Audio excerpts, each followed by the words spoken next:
soovib valitsus Ida-Virumaale aastatel 2017–2020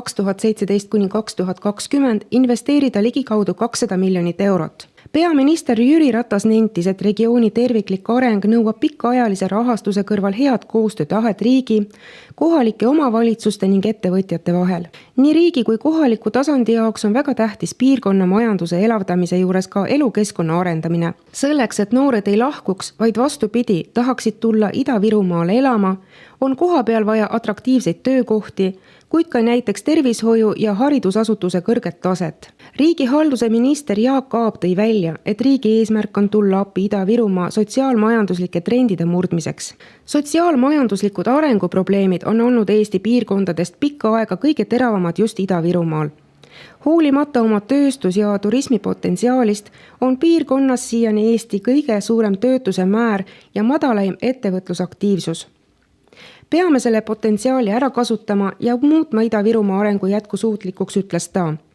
Selleks on vaja muuta ettevõtluskeskkond atraktiivsemaks ning pakkuda piirkonna arendamiseks täiendavat finantseerimist.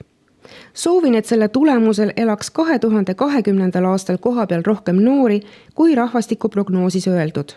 Ida-Virumaa programmis antakse ülevaade kavandatavatest ja elluviidavatest investeeringutest, mis aitavad kaasa piirkonna arendamisele. Näiteks suunab riik 2017–2020 aastal Ida-Virumaale ligikaudu 200 miljonit eurot investeeringuid, millega arendatakse muu hulgas tööstusalasid, linnaruumi ja avalike teenuste kvaliteeti. Lisaks tehakse programmis ettepanekuid, kuidas olemasolevate toetusmeetmete mõju suurendada. Selleks, et saavutada programmi eesmärgid, on ette nähtud ka riigi tugi täiendavatele tegevustele. 2018. aastal rahastatakse neid 3,8 miljoni euroga.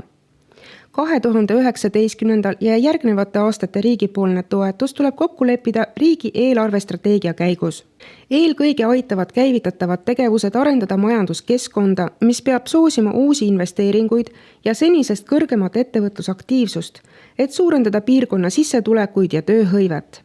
Sellele aitab kaasa näiteks tööstussektori investeeringute toetamine, äri- ja start-up inkubaatorite tegevuse toetamine, noore spetsialisti lähetustoetuse rahastamine ning omavalitsuste ettevõtlustoetuste võimendamine. Lisaks on eesmärk arendada elukeskkonda ja lahendada tühjenevate korterelamute probleem. Kavandatud on ka vahendid maakonna arengustrateegias määratletavate prioriteetide elluviimise rahastamiseks. Programmist rahastatavate täiendavate tegevuste lõpliku loetelu ja programmi rakendamise korra töötab välja riigihalduse minister koostöös kohalike omavalitsuste, teiste piirkonna partnerite, sealhulgas Ida-Viru ettevõtluskeskusega ning asjakohaste ministeeriumitega.